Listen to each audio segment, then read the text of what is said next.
दोस्तों, ये कहानी एक ऐसे शहर की है जहां एक वायरस की वजह से लोग ज़ॉम्बी में बदल चुके हैं और एक लड़का जो इसी शहर में फंसा हुआ है, क्या वो अपनी जान बचा पाएगा या नहीं, ये जानेंगे इस वीडियो में।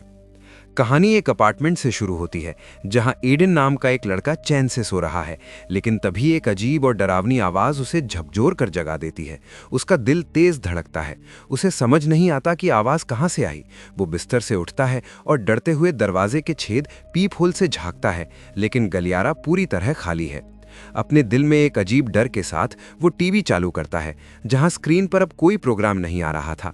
वहां केवल एक आपातकालीन चेतावनी चल रही थी जो सभी को अपने घरों में रहने और बाहर न निकलने के लिए कह रही थी। वो हैरान भी है और थोड़ा डरा हुआ भी। जब वो अभी भी इस बारे में सोच ही रहा होता है, बाहर से लोगों के जोर जोर से चीखने की आवाजें आने लगती हैं।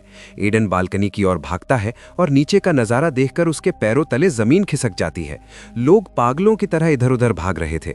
हर तरफ चीख पुकार मची थी। सब कुछ तबाह हो गया था। लोग जानवरों की तरह एक दूसरे को बेरहमी से काट रहे थे और खा रहे थे। तभी अचानक एक हेलीकॉप्टर नियंत्रण खो देता है और उसके सामने एक इमारत से टकरा जाता है। धमाका इतना जोरदार था कि एडन पूरी तरह से हिल गया। फिर वो नीचे सड़क की ओर देखता है, जहां भीड़ में एक छोटी बच्ची थी। उसने सोचा कि शायद वो खो गई है, लेकिन अगले ही पल वो लड़की पास में पड़े एक आदमी को जानवरों की तरह भयानक तरीके से काटने लगती है और उस पर हमला करती है। ये देखकर एडन डर जाता है और समझ जाता है कि ये लोग जिन्हें वो देख रहा है अब इंसान नहीं रहे, बल्कि ज़ॉम्बी बन गए हैं। डर के मारे एडन वापस अंदर भागता है और बालकनी को लॉक कर देता है। वो जानता था कि ये वायरस तेजी से फैलता है और उसे डर था कि कहीं ये उसे भी शिकार न बना ले। उसकी सांस भारी थी और वो बस खुद को सामान्य करने की कोशिश कर रहा था जब उसके मुख्य दरवाजे पर जोर से दस्तक शुरू हुई। एडन डरते हुए सामने गया और वहां उसका पड़ोसी था। इंसानियत के नाते उसने दरवाजा खोल दिया, क्योंकि उसके पड़ोसी ने उसे पहले ही यकीन दिला दिया था कि मैं संक्रमित नहीं हूं। आदमी कहता है कि उसके दोस्तों ने उस पर हमला किया था, लेकिन वो किसी तरह बच निकला। एडन, जो इस समय उसके पीछे था, उसकी गर्दन पर काटने का निशान देखता है और महसूस करता है कि ये आदमी भी कुछ ही समय में ज़ॉम्बी बनने वाला है। एडन अभी भी सोच ही रहा था कि क्या करे जब आदमी की आंखें सफ़ेद होने लगी। एडन ने अपनी सुरक्षा के लिए एक चाकू उठा लिया और जैसे ही आदमी बाथरूम से बाहर आया, वायरस ने उसके शरीर पर अपना असर दिखाना शुरू कर दिया। उसकी आंखें पहले ही सफ़ेद हो चुकी थीं और अब उसका पूरा शरीर एक अजीब तरीके से मुड़ने लगता है।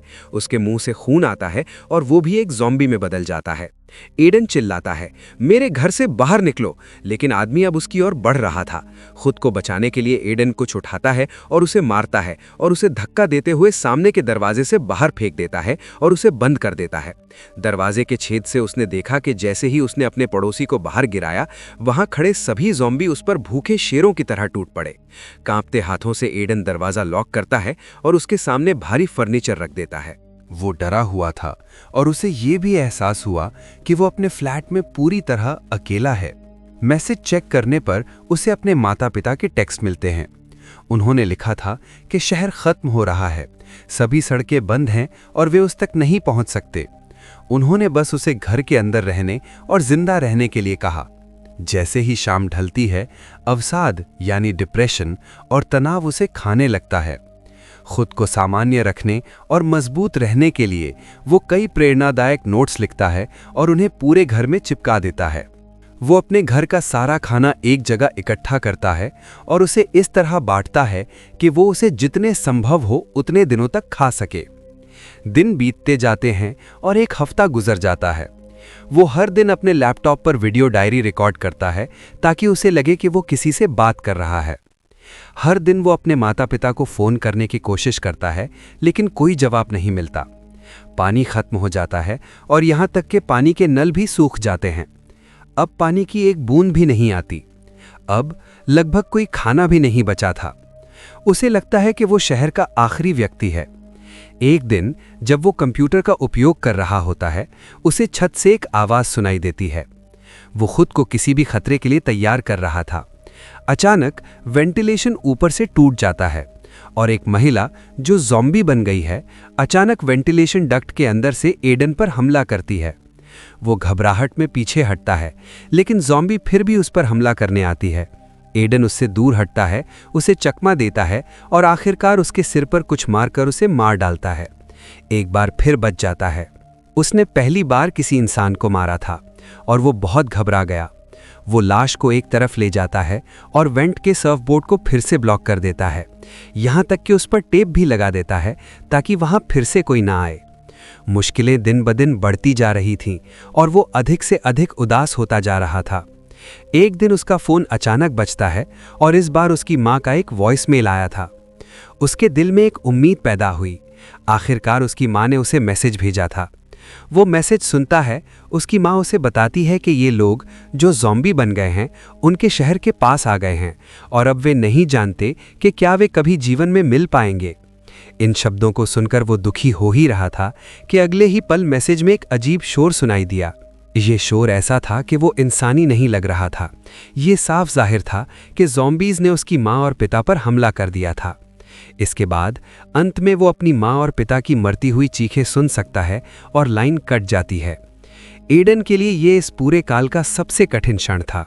उसने इतने दिनों तक अपनी माँ और पिता के फ़ोन का इंतज़ार किया और जब कॉल या मैसेज आखिरकार आया तो वो उनकी मौत का था। एडन वहीं फर्श पर गिर गया। अब उसके जीने की उम्मीद भी टूट गई थी क्योंकि उसका परिवार अब नहीं रहा था। इसलिए उसने आत्महत्या करने का फैसला भी कर लिया। उसने कैमरा चालू किया और अपना चेहरा देखा जो पूरी तरह से सूख गया था। उसने एक वीडियो रिकॉर्ड करना शुरू किया और कहा, मैंने बहुत कोशिश की लेकिन अब मुझ में हिम्मत नहीं बची। पहले पानी खत्म हुआ, फिर खाना खत्म होने वाला है, बिजली भी चली गई है और भूख प्यास से तड़प कर मरने से बेहतर है कि एक बार में आत्महत्या कर ली जाए। ये कहकर वो वीडियो बंद कर देता है और रस्सी से फंदा बनाकर कुर्सी पर चढ़ जाता है। लेकिन इससे पहले कि वो अपनी जान ले पाता, उसकी नज़र उसके सामने वाली खिड़की पर पड़ती है, जहां सामने वाली बिल्डिंग में एक और लड़की थी, एक जीवित व्यक्ति जो ज़ॉम्बी नहीं थी। उसे देखकर एडन को ऐसा लगा जैसे उसे एक नया जीवन मिल गया हो। उसी समय एडन ने आत्महत्या का फैसला छोड़ दिया और नीचे आ गया। जल्दी नीचे उतरने की हड़बड़ी में उसका गला लगभग घुट ही गया था। खांसते हुए वो खिड़की की ओर भागता है। लड़की भी उसे देखती है। पहले तो उसने सोचा कि शायद एडन भी ज़ॉम्बी है, इसलिए उसने अपनी खिड़की का पर्दा नीचे खींच लिया। लेकिन एडन ने वहां उम्मीद देखी। वो अगले दिन तक खिड़की के सामने बैठा रहा और लड़की के खिड़की पर आने का इंतज़ार करता रहा। और जैसे ही लड़की खिड़की के पास आई, एडन ने एक कागज़ पर लिखा हुआ हाय दिखाया। लड़की भी समझ गई कि एडन ज़ॉम्बी नहीं है। लड़की को अब वैसा ही एहसास हुआ जैसा एडन को हुआ था। वो भी पूरे उत्साह के साथ हाय कहती है और यहाँ ये दोनों 42 दिनों के बाद एक दूसरे को देखकर मुस्कुराते हैं। 1 या 2 दिन के लिए वे कागज़ों पर लिखकर बात करते हैं। उसे पता चलता है कि लड़की का नाम ईवा है।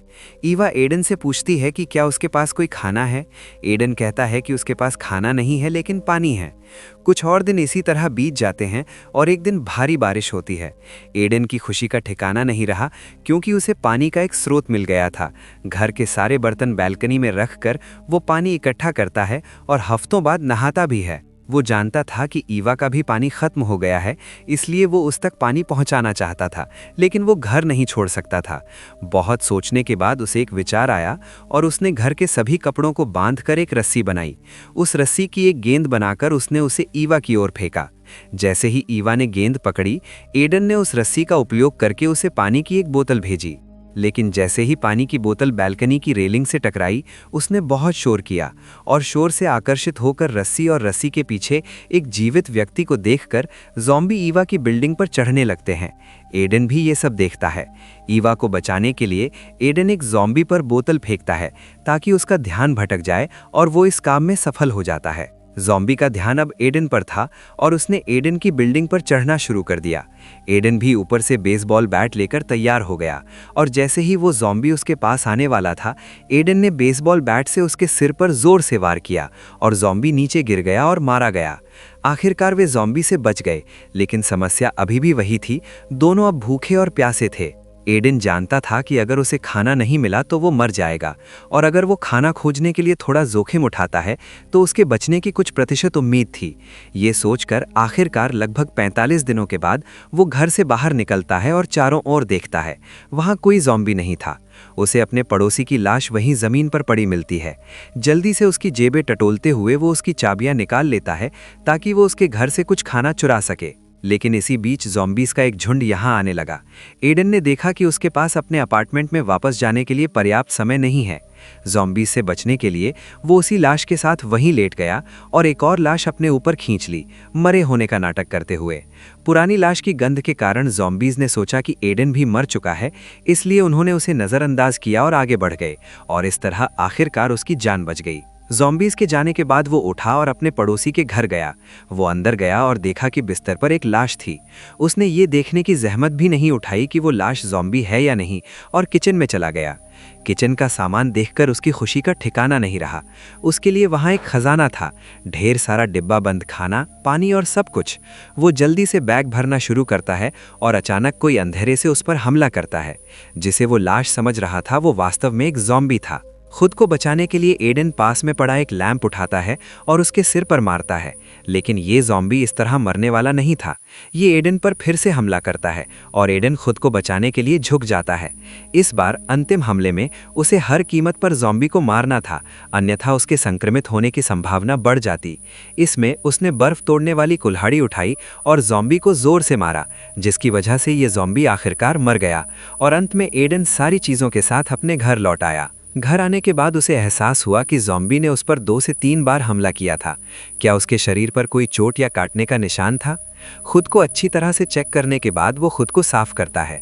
खाने के साथ साथ उसे वहाँ 2 वॉकी टॉकी भी मिले थे और वो खाने से ज़्यादा वॉकी टॉकी के बारे में खुश था, क्योंकि वो बहुत अकेला महसूस कर रहा था और किसी से बात करना चाहता था। बाकी सारे काम छोड़कर उसने सबसे पहले कई कपड़ों से एक जिप लाइन बनाई और वॉकी टॉकी सामने ईवा की बालकनी पर भेज दिया। उस रात पहली बार इन दोनों ने एक दूसरे से बात की और दोनों ने इतने दिनों बाद किसी इंसान की आवाज़ सुनी थी। वे दोनों बहुत खुश थे। अब एडन पर एक जिम्मेदारी आ गई थी। उसने फैसला किया था कि अपने साथ साथ वो ईवा के लिए भी खाना इकट्ठा करेगा, जिसे वो जिप लाइन के जरिए उसे भेजेगा। आज उसे एक नया रास्ता मिला। उसके मन में आया कि क्यों ना अपने बाथरूम के वेंटिलेशन डक्ट के जरिए दूसरे अपार्टमेंट में जाया जाए। ये सोचकर वो दूसरे अपार्टमेंट में जाता है और ये देखकर बहुत खुश होता है कि यहाँ भी बहुत सारा खाना था। वो वॉकी टॉकी पर ईवा को इस बारे में बताता है और ईवा भी खुश हो जाती है, लेकिन उसे बताती है कि तुम्हें वहाँ नहीं जाना चाहिए था। क्या होता अगर वहाँ कोई ज़ॉम्बी होता? वे बस बात ही कर रहे थे कि अचानक कोई आया और एडन के पीछे खड़ा हो गया। वो एक बूढ़ा आदमी था। इस बूढ़े आदमी को देखकर एडन चौंक गया, लेकिन वो समझ गया कि ये बूढ़ा आदमी ज़ॉम्बी नहीं है। बूढ़ा आदमी उससे पूछता है, तुम यहाँ क्या कर रहे हो और कहाँ से आए हो? एडन उसे बताता है कि मैं वेंटिलेशन डक्ट के जरिए आया हूँ और मुझे बस खाना चाहिए। बूढ़ा आदमी अच्छा था। उसने एडन को बिठाया, उसे अच्छा खाना और पानी दिया और उसे घर ले जाने के लिए सामान भी दिया। और जैसे ही एडन उन सभी सामानों के साथ घर जाने वाला था, अचानक उस बूढ़े आदमी ने पीछे से एडन पर हमला कर दिया। जब उसे होश आया तो वो एक बिस्तर के सामने एक कमरे में था और उसके सामने एक खूंखार महिला थी जो ज़ॉम्बी बन गई थी, जो उस पर हमला करना और उसे खाना चाहती थी। और बूढ़ा आदमी सामने बैठकर ये सारा ड्रामा देख रहा था। एडन उससे पूछता है, क्यों? आपने ऐसा क्यों किया? बूढ़ा आदमी कहता है, ये मेरी पत्नी है, मैं उससे बहुत प्यार करता हूँ और उसे मार नहीं सकता। मैं क्या कर सकता हूँ अगर वो ज़ॉम्बी बन गई है? मैं उसे छोड़ नहीं सकता, इसलिए मैं इंसानों को लाता हूँ और उसे देता हूँ ताकि वो खा सके। ये सुनकर एडन गुस्से से पागल हो जाता है।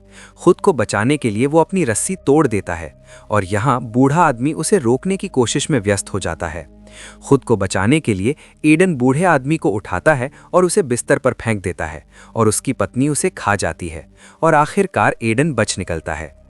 इससे पहले कि वो अपने अपार्टमेंट की ओर बढ़ पाता, ईवा का फोन आता है और ईवा उसे बताती है कि ज़ॉम्बीज़ उसके अपार्टमेंट में घुस गए हैं। उसे अब हर कीमत पर ईवा को बचाना था, इसलिए वो इस बूढ़े आदमी की बालकनी से ईवा की बालकनी पर कूदता है, लेकिन बदकिस्मती से अपना संतुलन खोने के कारण वो नीचे गिर जाता है। इस समय ईवा तुरंत वही कपड़ा एडन की ओर फेंकती है जिससे वे चीज़ों का आदान प्रदान करते थे। उस कपड़े पर लटकते हुए बिना समय गंवाए एडन उसकी ओर आ रहा था जब एक ज़ॉम्बी उसके पीछे पड़ गया। ज़ॉम्बी उसके पैर से लटका हुआ था। इस रस्सी के जरिए वो ऊपर भी आ सकता था, इसलिए ईवा के अपार्टमेंट में जाने के बजाय एडन उसके नीचे वाले अपार्टमेंट में उतर गया और रस्सी खोल दी ताकि ज़ॉम्बी ऊपर ना आ सके। और अब उसने ईवा से कहा कि तुम्हें नीचे आना होगा। ईवा डरी हुई थी, लेकिन एडन के प्रोत्साहन के कारण वो नीचे वाले अपार्टमेंट में एडन पर कूद गई। आखिरकार इतने समय के बाद ये दोनों मिल रहे थे। वे दोनों बहुत खुश थे। एडन ईवा से कहता है कि यहाँ बहुत शोर हो गया है, ज़ॉम्बीज़ जल्द ही आएंगे और खुद को बचाने के लिए हमें तुरंत यहाँ से निकलना होगा। वे बालकनी से बाहर भागते हैं और कई ज़ॉम्बीज़ का सामना करते हैं। खुद को बचाते हुए और भागते हुए ये दोनों एडन की बिल्डिंग में एडन के अपार्टमेंट तक पहुंचने में सफल हो जाते हैं, लेकिन एक बड़ी मुसीबत खड़ी हो जाती है। ईवा एडन के घर के अंदर जाती है, लेकिन कई ज़ॉम्बीज़ एडन पर हमला कर देते हैं। एडन के पास इस समय एक बेसबॉल बैट था, जिससे उसने इन सभी ज़ॉम्बी से लड़ाई की, उन्हें मार डाला और फिर जैसे ही वो अपार्टमेंट के अंदर आया, वो फूट फूट कर रोने लगा। इस समय वो खून से लथपथ था। उसने ईवा से कहा, मुझे मार डालो, मैं जल्द ही ज़ॉम्बी बन जाऊंगा, मुझे मार डालो। वो बैल्कनी पर आया और अपनी शर्ट उतार दी। वो खुद को ख़त्म करने वाला था, बैल्कनी से गिरने ही वाला था, जब ईवा ने उसे रोका और कहा, एडन, तुम बिल्कुल ठीक हो, तुम्हारे शरीर पर कहीं भी काटने का निशान नहीं है, ये बस तुम पर ज़ॉम्बी का खून है। ये जानकर कि वे दोनों जीवित और ठीक हैं, वे बहुत खुश होते हैं। एक दूसरे को सुरक्षित और साथ देखकर वे दोनों बहुत खुश थे और दोनों में फिर से जीने की उम्मीद पैदा हुई। इससे पहले कि वे अपने मिलने का जश्न मना पाते, एडन के घर के बाहर फिर से ज़ॉम्बीज़ की आवाज़ आने लगती है। वे जल्दी से दरवाजे के सामने फ्रिज रख देते हैं और दरवाजे को खुलने से बचाते हैं, और फिर एक दूसरे से वादा करते हैं कि जल्द ही वे इस ज़ॉम्बी स्थिति से बाहर निकल जाएंगे और फिर ये जीवन साथ बिताएंगे। ये कहकर वे एक दूसरे को गले लगाते हैं और इन दोनों के मिलने के साथ ये फिल्म यहीं ख़त्म हो जाती है। दोस्तों, अगर ये वीडियो आपको पसंद आया है तो लाइक और सब्सक्राइब करें। मिलते हैं अगले वीडियो में।